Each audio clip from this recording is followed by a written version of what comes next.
आप मेरे सब मसीह भाई बहनों को एक बार फिर से जय मसीह की। परमेश्वर के अनुग्रह दया और कृपा से प्रभु ने एक बार हम सबको फिर से मिलने का मौका दिया। इसके लिए प्रभु का धन्यवाद करेंगे। और आज तारीख है 14/6/2025। हम शाम का वचन पढ़ेंगे। और मेरे भाई और बहनों, मैं सिर्फ बेसिक बाइबल पढ़ता हूँ। मेरे बहुत सारे भाई बहन बाइबल पढ़ते भी हैं, बट मैं उन लोगों के लिए पढ़ता हूँ जो नौकरी में बिज़ी रहते हैं, जिनके पास समय नहीं है, या जो मेरे भाई पढ़ने में असमर्थ हैं, उनके लिए, ताकि हम बाइबल पढ़ेंगे तो परमेश्वर की आशीष हम पर होती रहेगी। आइए हम पढ़ेंगे एजरा की पुस्तक में से उसका 9 और 10 अध्याय। इसके पढ़े और सुने जाने पर प्रभु की आशीष हो। जब ये काम हो चुके तब हाकिम मेरे पास आकर कहने लगे, न तो इजरायली लोगों ने, न याजक न लेवी इस ओर के देश के लोगों से अलग हुए, वरन उनके से अर्थात कानानियों, हित्तियों, परिज्जियों, यूबूसियों, अम्मोनियों, मोआबियों और मिस्रियों और एमोरियों के से घिनौने काम करते हैं, क्योंकि उन्होंने उनकी बेटियों में से अपने बेटों के लिए स्त्रियां कर ली हैं, और पवित्र वंश इस ओर के देश के लोगों से मिल गया है। वरन हाकिम और सरदार इस विश्वासघात में मुख्य हुए हैं। यह बात सुनकर मैंने अपने वस्त्र और बागे को फाड़ा और अपने सिर पर दाढ़ी के बाल नोचे और विस्मित होकर बैठा रहा। तब जितने लोग इज़राइल के परमेश्वर के वचन सुनकर बंधुआई से आए हुए लोगों के विश्वासघात के कारण थरथराते थे, सब मेरे पास इकट्ठा हुए, और मैं सांझ की भेंट के समय तक विस्मित होकर बैठा रहा। परंतु सांझ की भेंट के समय मैं वस्त्र और बागा फाड़े हुए उपवास की दशा में उठा, फिर घुटनों के बल झुका और अपने हाथ अपने परमेश्वर यहोवा की ओर फैलाकर कहा, हे मेरे परमेश्वर, मुझे तेरी ओर अपना मुंह उठाते लाज आती है। और हे मेरे परमेश्वर, मेरा मुंह काला है, क्योंकि हम लोगों के अधर्म के काम हमारे सिर पर बढ़ गए हैं, और हमारा दोष बढ़ते बढ़ते आकाश तक पहुंचा है। अपने पुरखाओं के दिनों से लेकर आज के दिन तक हम बड़े दोषी हैं, और अपने अधर्म के कामों के कारण हम अपने राजाओं और याजकों समेत देश देश के राजाओं के हाथ में किए कि तलवार, दास्तव, लूटे जाने और मुंह काला हो जाने की विपत्तियों में पड़े, जैसा कि आज हमारी दशा है।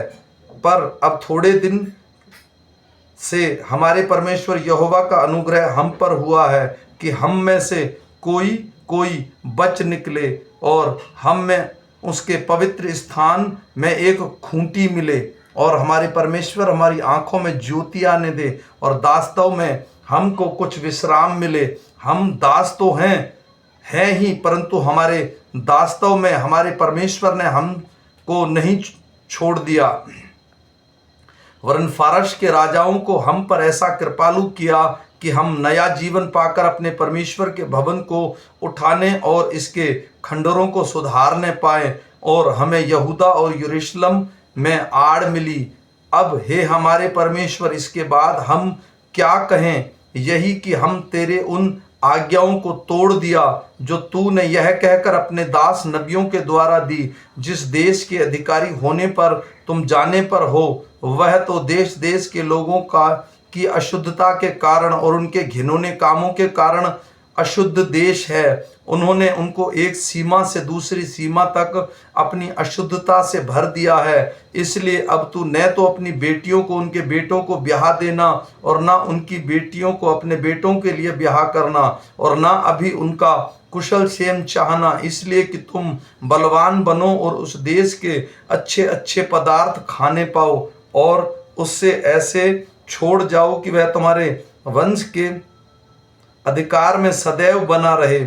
उस सब के बाद जो हमारे बुरे काम और बड़े दोष के कारण हम पर बीता है, जबकि हे हमारे परमेश्वर, तूने हमारे अधर्म के बराबर हमें दंड नहीं दिया, वरन हम में से कितनों को बचा रखा है, तो क्या हम तेरी आज्ञाओं का फिर से उल्लंघन करके इन घिनौने काम करने वाले लोगों से समधियाना का संबंध रख करें? क्या तू हम पर यहाँ तक कोप ना करेगा कि जिससे हम मिट जाएं, और न तो कोई बचे और न कोई रह जाए? हे इज़राइल के परमेश्वर यहोवा, तू धर्मी है, हम बचकर मुक्त हुए हैं। जैसे कि आज वर्तमान में देख कि हम तेरे सामने दोषी हैं, इस कारण कोई तेरे सामने खड़ा नहीं रह सकता। जब एजरा परमेश्वर के भवन के सामने पड़ा रोता हुआ प्रार्थना और पाप का अंगीकार करता रहा, तब इज़राइल में से पुरुषों, स्त्रियों और बच्चों की एक बहुत बड़ी मंडली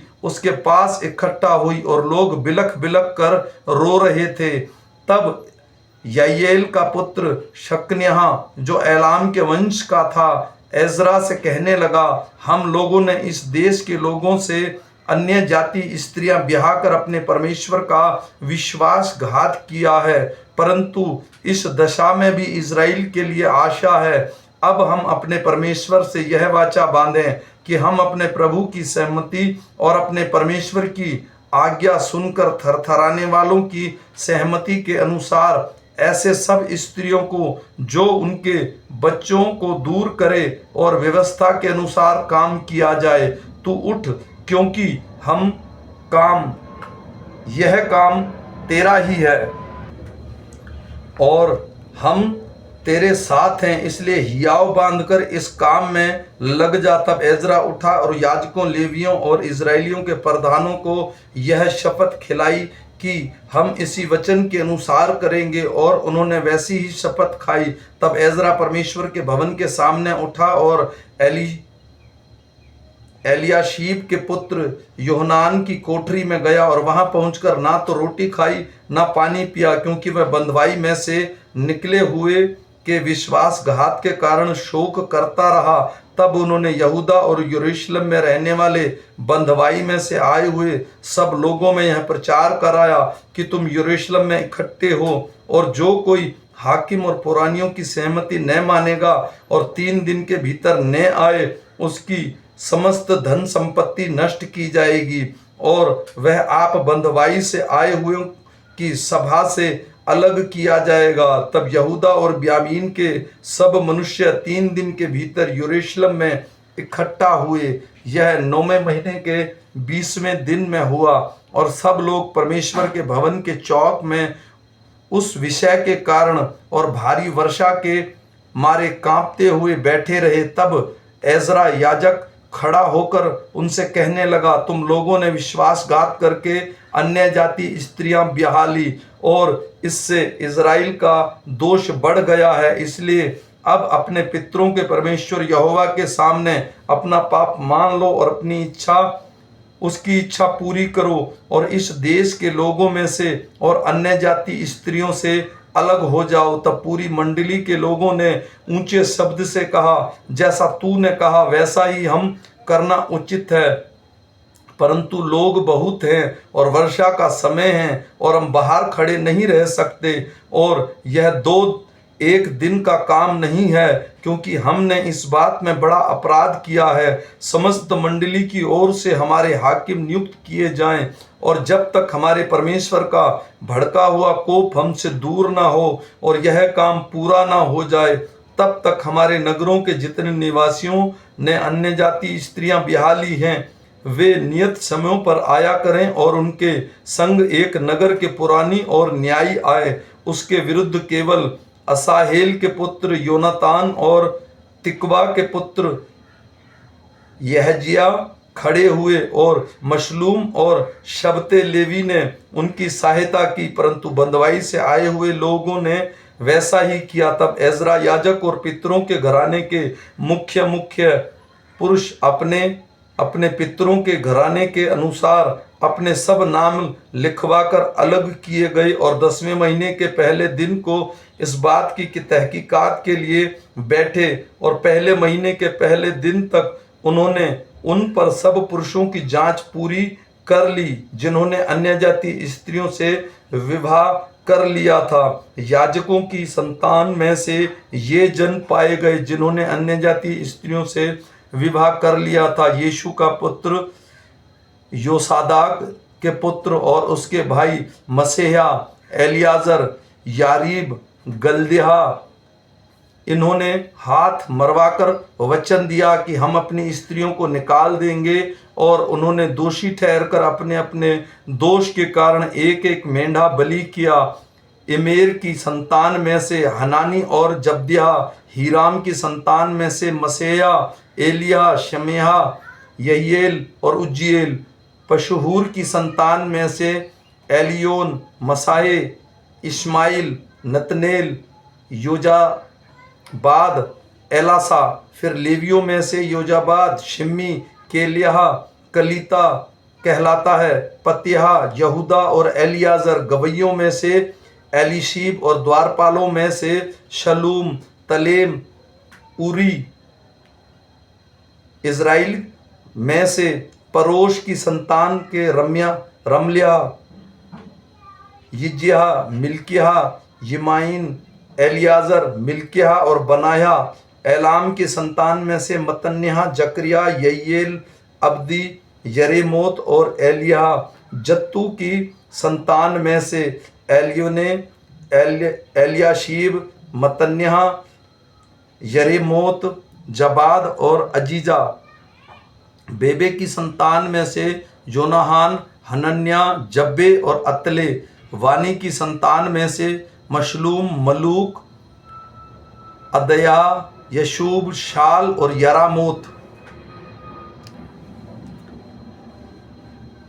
पहत मुआब की संतान से अदना, कलाल, बनाया, मसीहा, मतन्याह, बसलेल, बिनुई और मनशे। हीराम की संतान में से एलियाजर, यिशिया, मिल्किया, शमाया, शिमोन, ब्यामीन, मलूक और शर्मिया।